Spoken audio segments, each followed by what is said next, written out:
Gloria a Dios. Vamos a buscar en el Salmo 101, versículo 6. Salmo 101, 6. Pondré mis ojos, dice, mis ojos pondré en los fieles de la tierra para que estén conmigo. El que anda en el camino de la perfección, éste me servirá.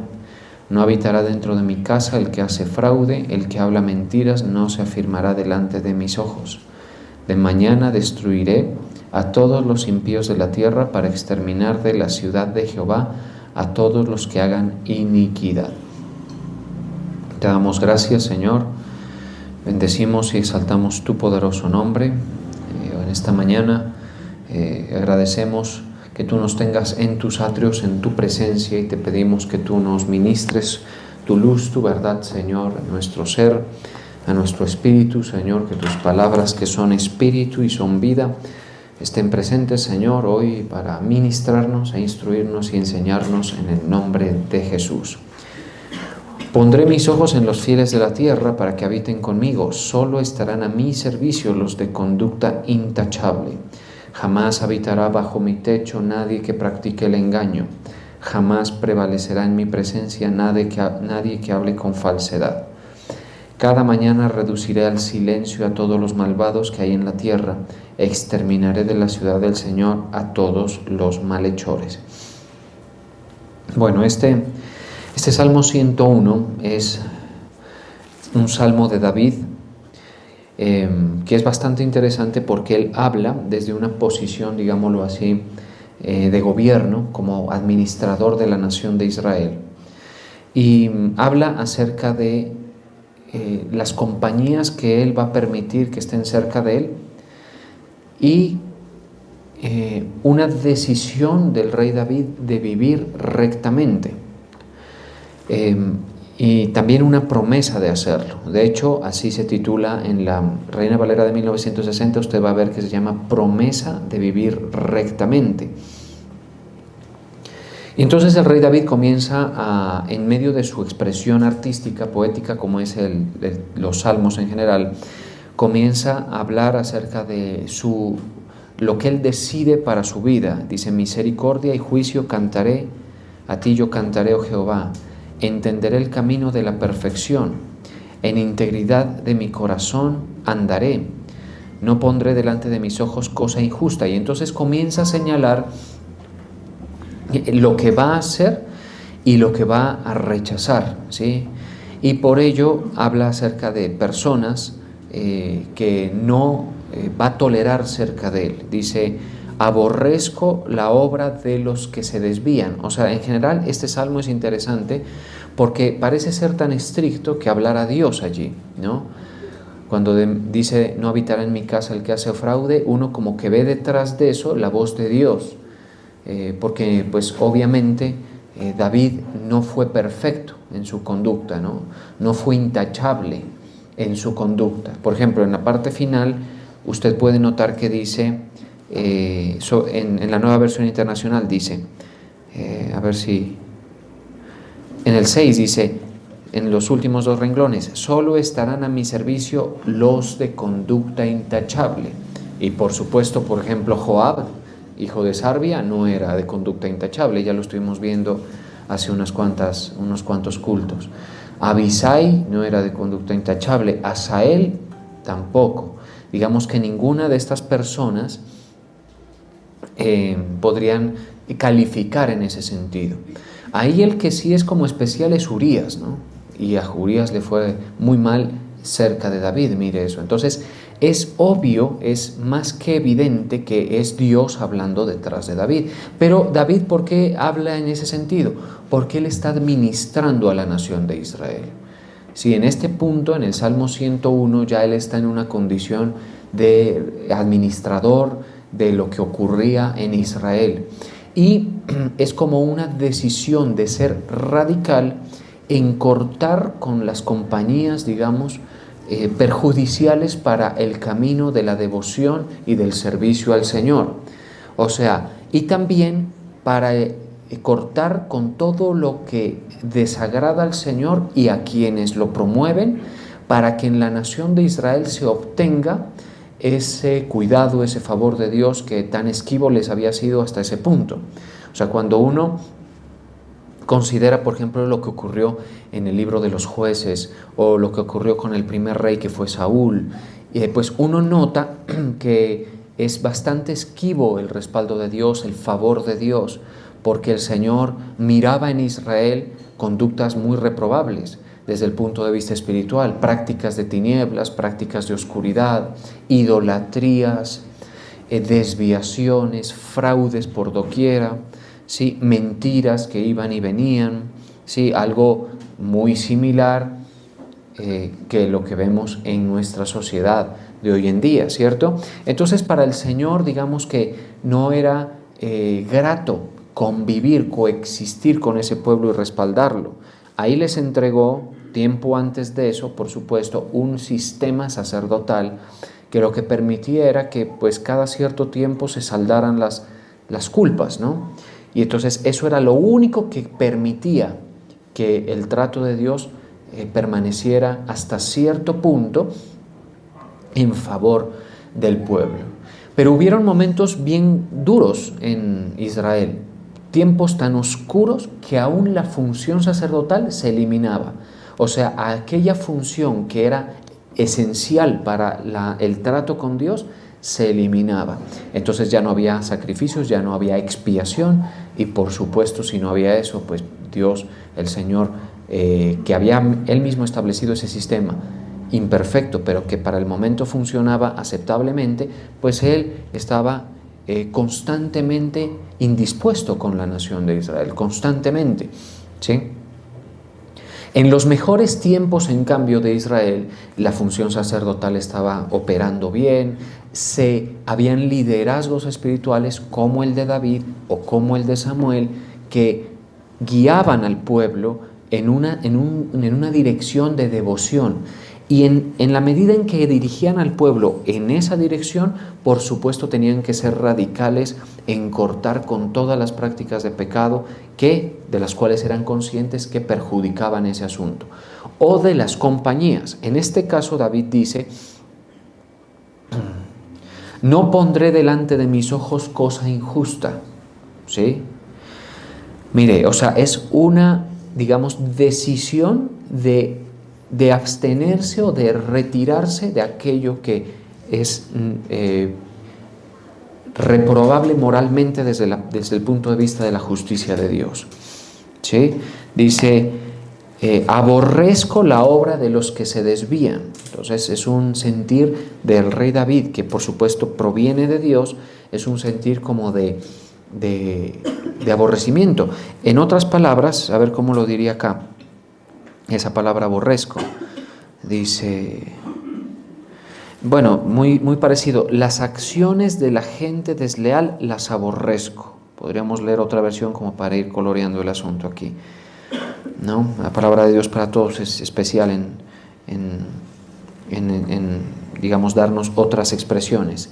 Detesto, ¿ya ves? O sea, cuando uno toma estas versiones ya se va dando una idea. Detesto a la gente que lo hace. ¿Qué cosa? Pues las acciones injustas o los que se desvían. Yo no lo haré, decía el rey David. ¿Sí? Detesto. Por eso cuando el rey David andaba básicamente en un buen camino, digámoslo así, él tuvo unos 2 o 3 tropiezos, pero en la mayoría de tiempo que estaba muy apercibido y cuidando mucho su conducta. Él reprobaba, por ejemplo, a los que no respetaban la autoridad de Saúl. Él detestó y aborreció las arengas de Goliat, que los desafiaba. Dice, ¿cómo es que...? O sea, él cuando habla, se ve que David se molesta con Goliat, porque dice, ¿quién es este filisteo incircunciso? Por supuesto, incircunciso es una persona que está por fuera de todo vínculo con el Señor, en ese sentido. Y se ve molestia, como quien dice, no soporta un diálogo en el que el Señor no esté siendo honrado, por ejemplo. No soporta un camino de perversidad, no lo soporta y lo rechaza. Eso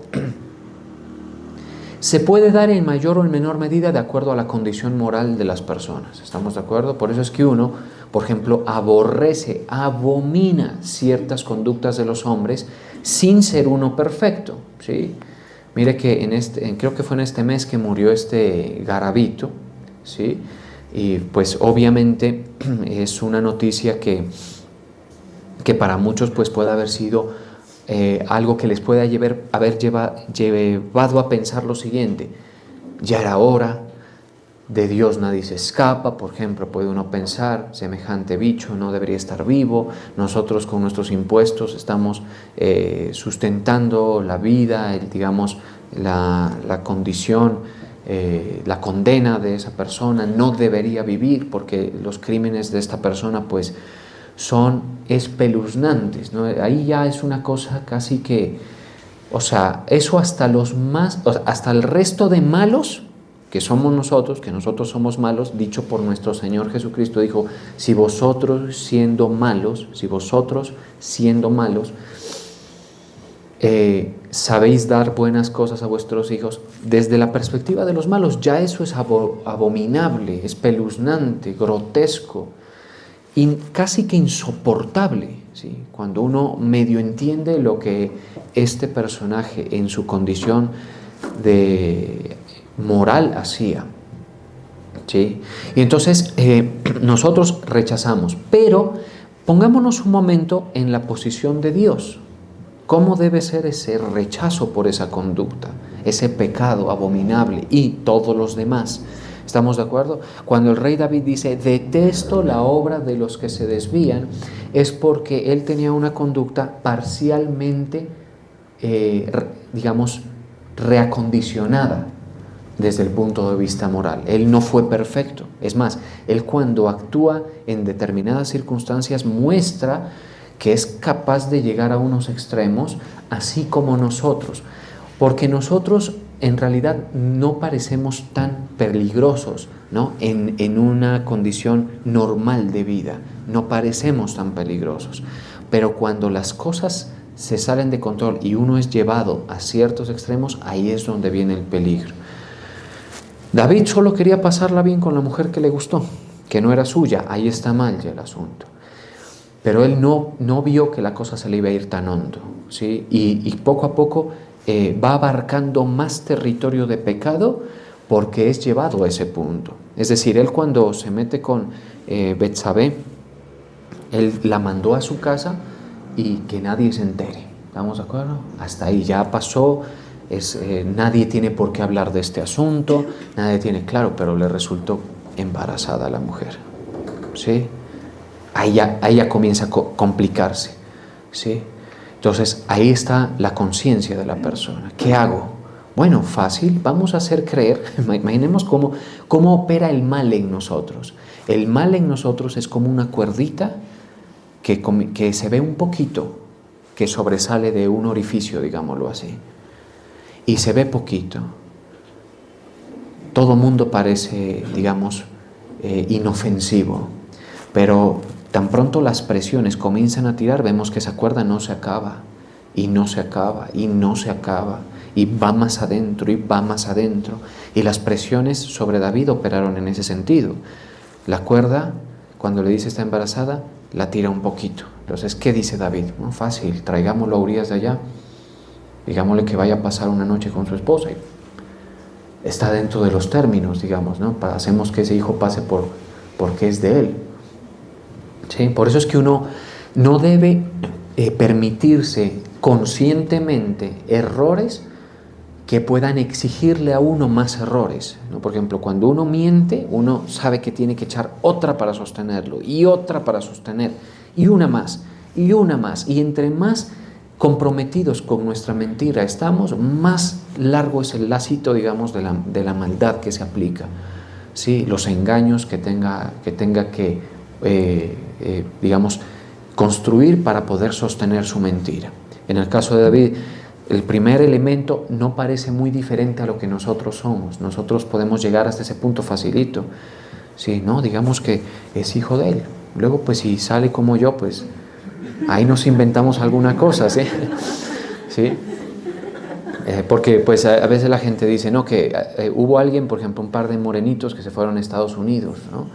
Y la mujer le salió embarazada y le salió mono, ¿sí? Y la morena decía que tan solo por estar allá ya salían monos, ¿sí? Puro cuento, ¿sí? Puro cuento, alguno se encontró por allí y vámonos, ¿sí? ¿Sí? Entonces, ¿qué ocurre? Cuando se tira el lacito de la maldad en nosotros es cuando comienza uno a darse cuenta que eso es largo, eso es largo. Claro, ¿qué pasó con Urías? Que este era de esos como, digámoslo así, como bien disciplinados y bien perfeccionistas y bien conscientes y compañeristas con su ejército. Y no era de Israel, era eteo. Por eso dice Urías eteo, ¿sí? Él le dijo, no, yo ¿qué voy a estar durmiendo allá? Yo, si mis compañeros están al sol y al agua, y yo que voy a ir a disfrutar de mi esposa y todo eso. O cualquier razón, claro, no pudo. La presión hace que David tire un poco más del lazo. Lo llama y le dice, vamos a emborracharlo. De esta no se zafa. Y lo emborrachó, y David cuidaba, ¿no? David seguramente se hacía el que tomaba al mismo nivel de él o cualquier cosa, pero era emborrachando. Lo dejó ebrio, y el Urías ni ebrio se fue a donde su mujer, ¿sí? No, dijo, esto está comenzando a salirse de control. No quiere bajar allá, ¿sí? Vamos a borrarlo del camino. Y ahí es cuando el tirón ya nos muestra qué tipo de personas somos. ¿Estamos de acuerdo? Ahí es cuando las madres acaban con la vida de sus hijos. Ahí es cuando una persona es llevada al aborto, por ejemplo. Porque al principio, sí, esa no es la primera solución que se le ocurre. ¿Estamos de acuerdo? Pero pues puede ser que se complique el asunto. Y dice, no, yo acabo con esto, yo no puedo. Primero soy yo. Y así es, hermano. Entonces, cuando David habla, parece que está hablando no él, sino Dios. Y es obvio que es así, porque él no podía tener esa exigencia tal. Pero nos expresa el sentir del Señor. Aborrezco o detesto la obra de los que se desvían. Ninguno de ellos se acercará a mí. Ya es Dios hablando, es evidente que es Dios hablando. Ninguno de ellos, de los que se desvían, de los que cometen cosa injusta, de los que hacen ese tipo de cosas, se acercará a mí. Y esto es una explicación en un salmo corto, el Salmo 101, una explicación teológica de por qué es necesaria la expiación de pecados. ¿Sí? La gente le resulta bien difícil entender esto del por qué es la expiación. Bueno, entre otras muchas escrituras, es obvio, es lógico que se debe al Salmo 101, en el que el Señor dice, ninguno de ellos se acercará a mí. Corazón perverso se apartará de mí, no conoceré al malvado. Ya es Dios hablando. ¿Se da usted cuenta?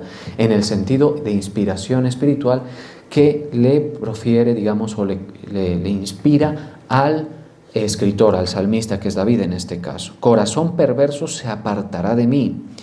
En la palabra de Dios para todos dice, no tomaré parte en nada deshonesto, no haré nada malo. Y por supuesto que uno no puede evitar hacer algo malo, ¿sí? Y más cuando, vuelvo a repetir el caso de David, es uno llevado a ese punto, es como que le toca, porque a veces no voy a vivir con la vergüenza de algo, entonces yo voy a camuflar eso, o no voy a vivir con esta situación. Y entonces ahí uno se da cuenta lo peligrosos que somos. Somos muy, muy peligrosos como seres humanos. ¿Estamos de acuerdo? A veces esto solamente nos lo dice la Biblia, ¿sí? En las novelas no se lo van a decir. Le van a decir que todo está bien con el hombre. En muchos de la literatura contemporánea y bueno, ya quizá clásica también, el hombre es virtuoso, el hombre es inteligente, el hombre es competente, tiene potencial y todo eso. Pero es que la Biblia, por eso es que es especial, porque pone las cosas como son. ¿Sí? Por eso a veces la gente no hace más porque no tiene poder para hacerlo. Cuando la gente tiene poder, hace unas atrocidades como las de las guerras y todo lo demás. Terribles, cosas innombrables, cosas espantosas que ocurren bajo el sol, ¿no? Pero entonces la perspectiva de Dios es, hay gente con la que yo no voy a poder convivir, coexistir, ¿sí? En la nación de Israel, en este sentir político, digamos, se expresa, por ejemplo, en que Saúl expulsó a los adivinos, a los hechiceros, a los medium de la tierra, ¿sí? Porque la práctica de la maldad por personas afecta las situaciones colectivas, ¿estamos de acuerdo? O sea, una nación se arregla a la luz de esto con mano dura con el delito y con lo que está mal, a la luz de esto. Y ya va a ver usted por qué lo digo, porque al final de los versos dice, de mañana destruiré a todos los impíos de la tierra, pero hay una versión, dice, para exterminar de la ciudad de Jehová a todos los que hagan iniquidad, pero hay una versión, que es la Biblia de las Américas, que dice lo siguiente, cada mañana destruiré a todos los impíos de la tierra, versículo 8, para extirpar, ¿sí? O sea, el sentido que tiene en este caso el rey David, en el sentido político, dice, al que hace maldad, al impío de la tierra, la solución es extirparlo, expulsarlo. Y por eso Saúl, en uno de sus primeros actos, digamos, administrativos, echa fuera y expulsa a los medium y a los espiritistas y a todo eso, ¿sí? Porque hay gente que está en una práctica de maldad que salpica al resto, ¿estamos de acuerdo? Sin embargo, volvemos al asunto, cuando tiran de la cuerda de Saúl, la presión, el desespero, va y busca una divina que se había ubicado por allá en una región de Endor. ¡Qué cosa terrible! Si él era consciente de la situación, pero así somos nosotros. Pero aquí vamos a entender varias cosas. Primero, cómo somos. Segundo, cómo sería un mundo ideal, digamos. Un mundo ideal sería un mundo en el que sean extirpados los elementos malos, como cuando tienen que extirpar un tumor, digámoslo así, y los sacan porque está dañando todo, ¿sí? Hay gente así, en diferentes condiciones, que incluso perjudica más, especialmente, un ambiente, ¿sí? A veces en los hogares vemos esa situación, en los países vemos que hay grupos que dañan, que perjudican el orden, que trastornan el orden conveniente, ¿estamos de acuerdo? A veces desde el punto de vista de la diplomacia, con sus reformas, con sus propuestas, con sus pensamientos y con su inclinación democrática en el voto, también son personas que lo único que hacen es dañar un proceso conveniente, si es que lo hay, ¿estamos de acuerdo? Entonces, así es como se ve el asunto, así es como se ve. La solución, desde el punto de vista de Dios, es los extirpo, los extermino, y así lo dice el Señor. O sea, es que lo que está diciendo es, de mañana, en el 8, destruiré a todos los impíos de la tierra, a todos, ¿sí?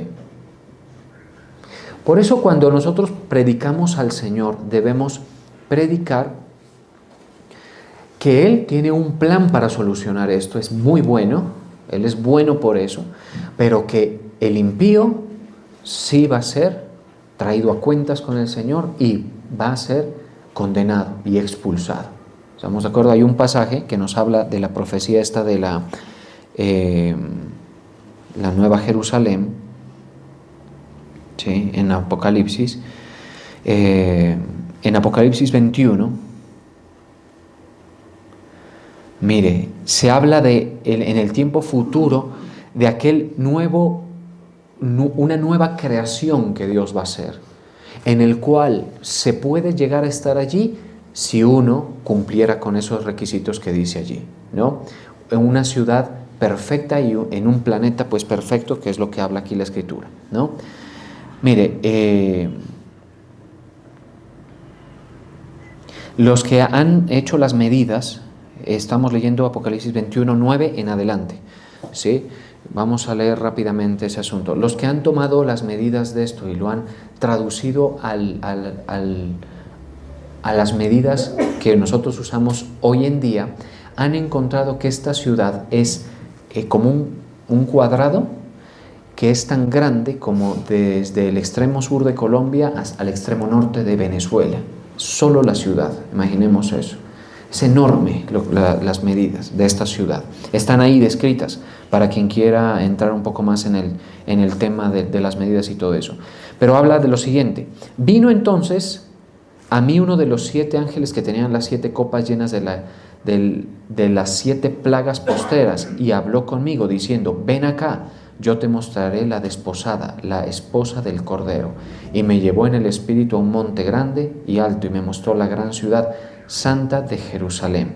Eso es la nueva Jerusalén, que descendía del cielo de Dios, teniendo la gloria de Dios, y su fulgor era semejante al de una piedra preciosísima, como piedra de jaspe, diáfana como el cristal.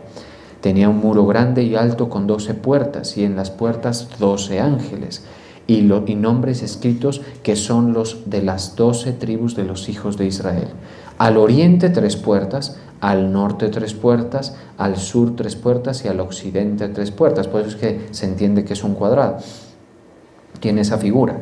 Y el muro de la ciudad tenía 12 cimientos y sobre ellos los 12 nombres. Bueno, el que hablaba conmigo tenía una caña de medir de oro para medir la ciudad, sus puertas y su muro. La ciudad se halla establecida en cuadro y su longitud es igual a su anchura. Y midió la ciudad con la caña 12.000 estadios de la longitud, la altura y la anchura de ella son iguales. ¿Sí?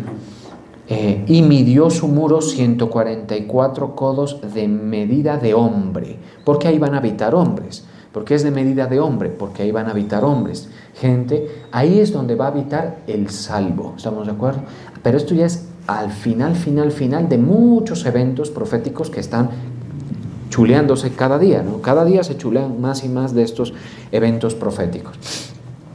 Pero ya es al final. Y midió su muro 140. El material de su muro era de jaspe. Mire, qué lujo. Pero la ciudad era de oro puro. ¡Qué lujo! Semejante al vidrio limpio. Y los cimientos, es como un oro pulido, entendemos. Y los cimientos del muro de la ciudad estaban adornados con toda piedra preciosa. El primer cimiento era jaspe, el segundo zafiro, el tercero ágata, el cuarto esmeralda, el quinto ónice. O sea que en ese lugar donde el Señor va a establecer la nueva ciudad, todos los recursos minerales que hay aquí en la tierra van a estar. Por eso es que es importante que nosotros confiemos en la palabra del Señor, porque Él dice que esta tierra se está gastando como vestido, y en efecto está ocurriendo. Se está gastando como prenda de vestir y prácticamente va a quedar inservible. Al final del milenio va a ser inservible esta tierra, ¿no? El quinto ónice, el sexto cornarina, bueno, el séptimo crisólito, bueno, saltémonos ese pedazo porque ahí, bueno, dice, las 12 puertas eran 12 perlas, cada una de las puertas era una perla, y la calle de la ciudad era de oro puro, transparente como el vidrio. Yo vi en ella templo, porque el Señor Dios Todopoderoso es el templo de ella, y el Cordero. La ciudad, atención, no tiene necesidad de sol, ni de luna que brillen en ella, porque la gloria de Dios la ilumina y el Cordero es su lumbrera. O sea, está en el cielo de Dios, en el lugar donde el Padre habita. Y las naciones que hubieran sido salvas, diga conmigo, que hubieran sido... ya entiende el plan, todo lo que viene, y desde el Salmo 101 uno va entendiendo el asunto. Y las naciones que hubieran sido salvas, solo ellas. Esto significa grupos étnicos, razas de diferentes épocas que hubieran sido salvas por medio del glorioso evangelio de nuestro Señor Jesucristo. Andarán a la luz de ella y los reyes de la tierra traerán su gloria y honor a ella. O sea, va a haber algo más que solamente esa ciudad. Su puerta nunca serán cerradas de día, pues allí no habrá noche. Y llevarán la gloria y la honra de las naciones a ella. Atención a lo que viene. No entrará en ella ninguna cosa que inmunda. ¿Te das cuenta? O que hace abominación y mentira, sino solamente los que están escritos en el libro de la vida. ¿De quién? Del Cordero. Entonces, ahí significa que ni David entra, ni menos Joab va a entrar, Saúl tampoco entraría, Samuel tampoco. Samuel, digamos que bueno, es mejor que el resto, pero no entra tampoco, ¿no? Tampoco, ahí los que de pronto podrían entrar, pero muy posiblemente, teológicamente se rajan, son Noé, Job y Daniel. Estos tres varones, ¿sí? Los únicos. Y los únicos que podrían entrar. Entonces uno dice, ahí ya entiende lo que está explicando el Salmo 101, cuando dice, por la mañana exterminaré a los impíos. Y eso es el juicio que se avecina sobre el hombre, ¿no? En el que el Señor va a condenar la maldad, el fraude, el engaño, la abominación, la deshonestidad. Va a condenar todas estas cosas que estamos diciendo. ¿Por qué entran las naciones que hubieran sido salvas? Entran porque fueron lavados con la sangre del Cordero. Ahí es la razón por la que usted y yo entramos en ese, ¿sí? Entramos porque, a pesar de que somos mentirosos quizá, o deshonestos en cierto aspecto, o quizá egoístas, o quizá hemos hecho parte de un fraude, o quizá hemos hecho parte de algo malo, de acciones de los que se desvían, y más y mayores y peores situaciones. Por ejemplo, cuando hablamos de aborto, cuando hablamos de ocultismo, ¿sí? Cuando hablamos de la consulta a los brujos, el acercamiento con los chamanes y todo esto, ya vemos unas prácticas pues explícitamente de las tinieblas. Ahora el Halloween, ¿no? El Halloween es por supuesto que es una cosa inmunda. ¿Sí? Sí, por supuesto que lo es. ¿Sí? No hay que ser un iluminado mental para darse cuenta de eso.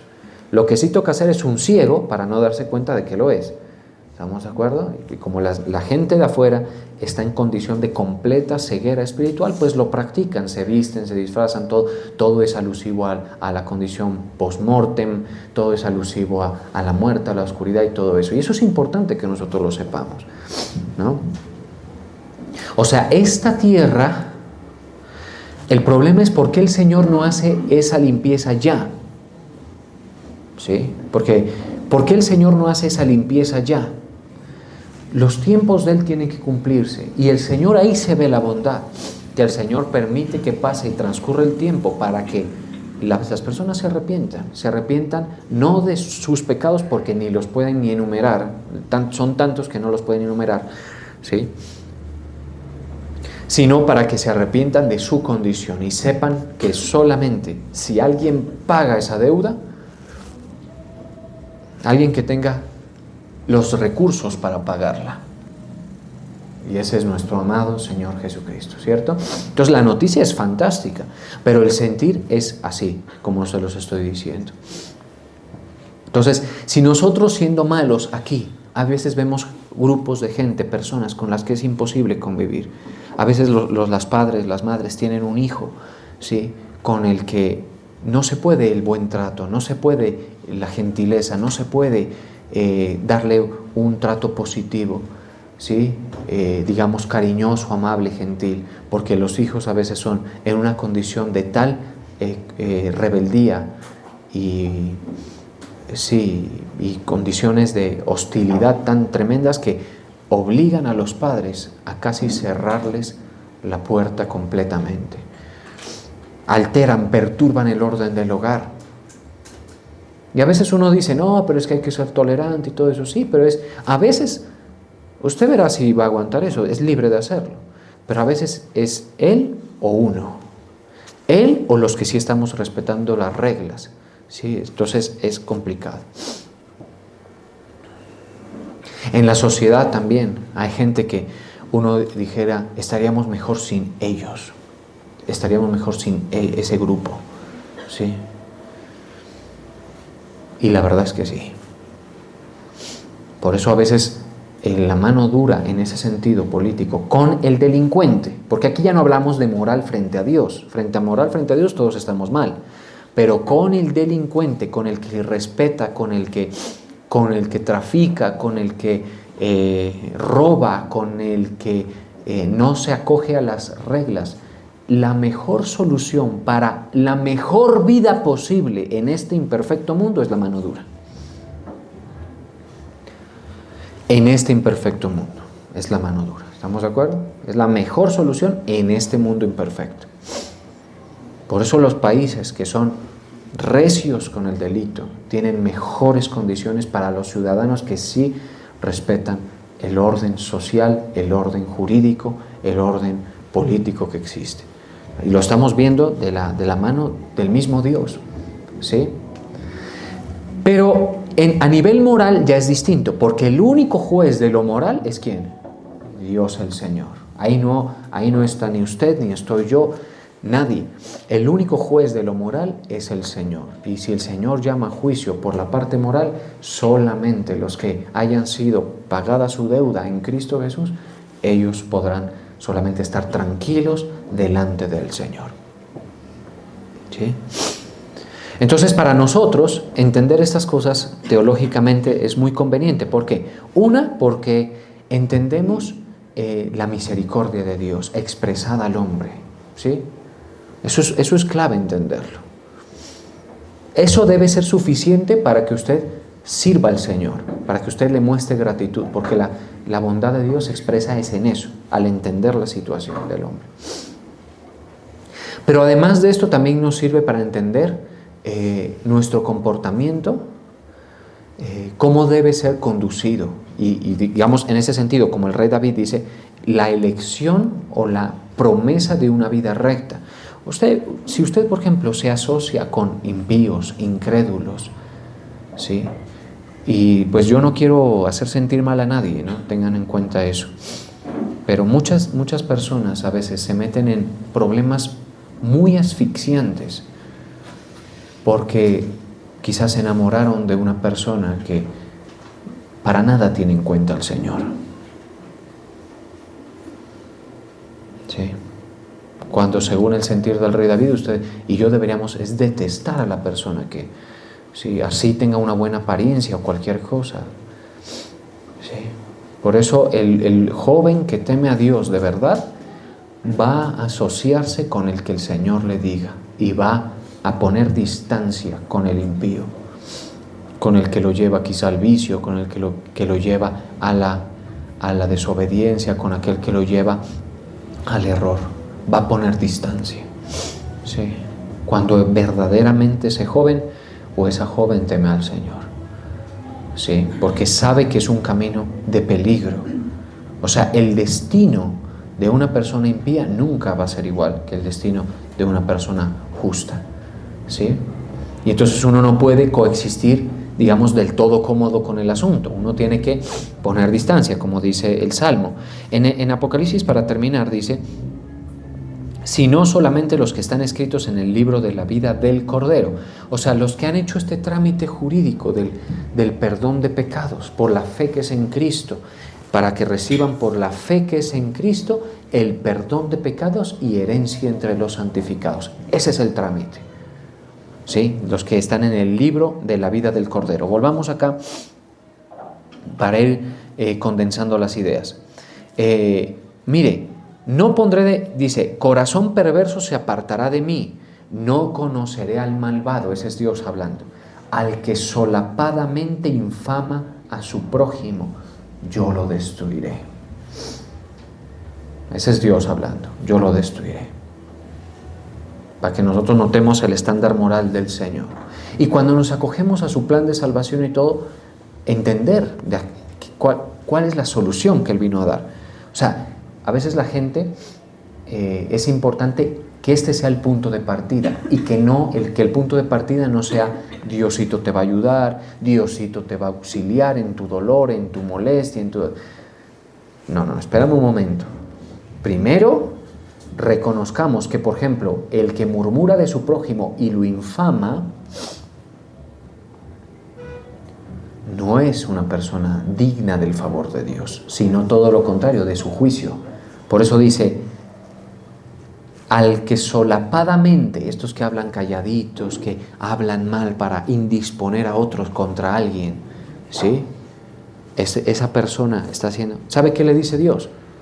Yo lo destruiré. Pero así tan grave, ¿por qué es tanto?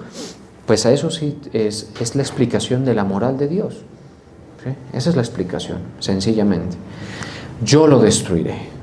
Esa persona que habla. Por eso nosotros cuando vamos siendo edificados en el temor de Dios, nos bajamos en la temática de la murmuración. Uno ya sabe que al Señor no le gusta que estemos hablando en nuestras casas, en nuestros carros, de alguien, ¿sí? De alguna persona.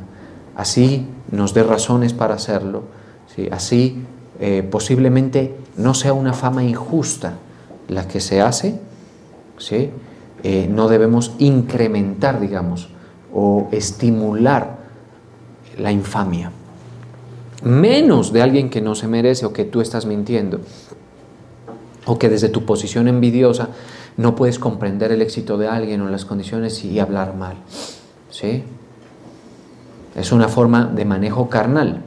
Ayer veíamos que hay formas de manejo carnal y espiritual, y en el caso de Raquel, que estudiábamos el caso de ella, es un manejo pésimo espiritual. Es un manejo en la carne todo. Por eso le dice a Jacob, dame hijos o si no me muero. Yo me imagino esa escena, ¿sí? En las cabañitas donde vivían. Jacob le dijo, ¿acaso soy yo Dios? Y se ha de haber salido, pues, porque qué pereza estar ahí, ¿sí? Con la melodramática de la Raquel, hermano, que a todas luces es de esas mujeres así, que le hacen el show al marido, ¿sí? Manejando en la carne las cosas. Otra cosa es Ana, que también es estéril, también tenía una rival, Penina. Raquel tenía una rival que era Lea, Ana tenía una rival que era Penina. Ana jamás le llora al esposo, así que digamos, ve, tú no sabes, ya te vas con esa, a mí no me paras bolas porque no te doy hijos. Sí, ella lloraba, sí, y no comía, porque hay cosas que te amargan el alma y cuando te la amargan y es la cosa, ¿sí? Pero ella es con el Señor. ¿Estamos de acuerdo? Sí.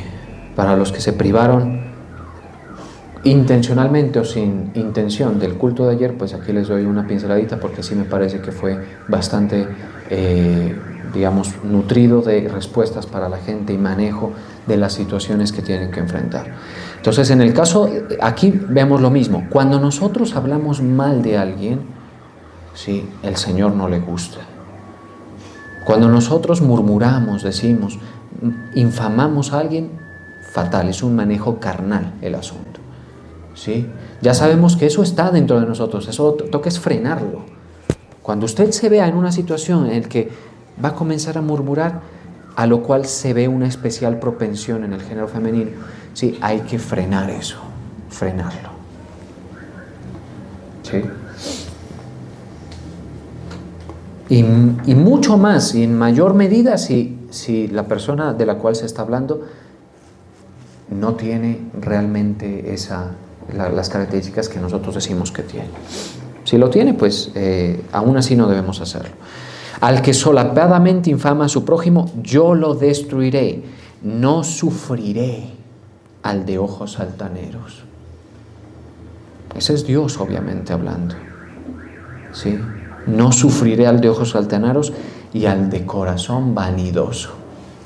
En otras palabras, al de corazón arrogante, al de ojos altaneros, esa persona soberbia, que cree que se sabe todo, que no, que es lo suficientemente clave en la historia humana para escoger lo que es digno de ser creído y lo que no. Ahí se ve la soberbia, ¿sí? Bueno, entre otras muchas acciones, ¿no? Mis ojos pondré sobre los fieles de la tierra para que estén conmigo, es Dios hablando. El que ande en el camino de la perfección, éste me servirá. Y como nosotros no podemos hacerlo, entonces ahí sí se aplica la salvación de nuestro Señor. Pero la salvación de nuestro Señor, quien la recibe ya está en una condición mejor, porque ve su condición, porque ya entiende la necesidad de ser salvo. El que ande en el camino de la perfección, éste me servirá. No habitará dentro de mi casa el que hace fraude. Entonces nosotros no debemos inclinarnos hacia el fraude, ¿sí? Dice aquí, el que habla mentiras no se afirmará delante de mis ojos. De mañana destruiré a los impíos de la tierra para extirpar o exterminar de la ciudad de Jehová a todos los que hagan iniquidad. Entonces, nosotros sabemos que esa es la razón de ser de nuestra militancia en Cristo Jesús.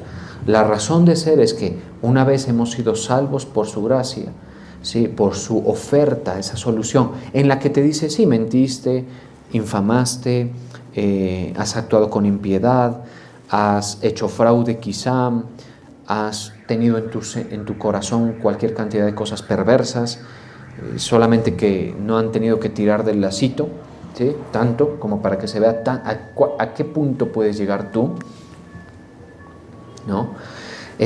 Todo eso, yo pago por eso, para que estés conmigo. Esa es la oferta de Cristo, es la oferta del Señor. Ya luego la iglesia, entonces, entendiendo eso, se aparta, entiende que lo que daña este mundo, lo que realmente daña este mundo es el pecado, la rapacidad, el fraude, lo peligrosos que somos los unos para con los otros. Por eso, en los países donde mejor, digamos, expectativa de vida y todo, y calidad de vida hay, es donde, digamos, la peligrosidad es controlada de los individuos, ¿sí? Todo lo vemos en algunos países, sin ser perfectos, porque es que ninguna democracia alcanzará ni calles de oro, ni puertas de perlas, ¿sí? Ni tampoco, como decía, que el jaspe, eran las paredes de jaspe. No, ninguno, ¿sí? Ninguno lo va a alcanzar. A nosotros nos toca con la pacotilla, digamos. Imitar mármoles nos toca a nosotros.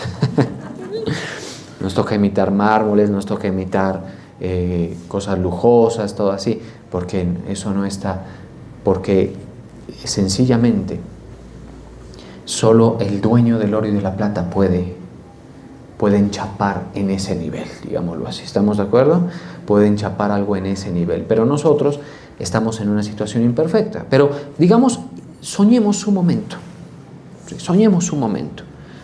que en esta tierra las cosas fueran para mejor.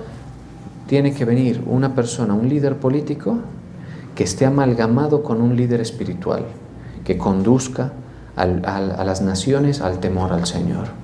Sí, 1, 2.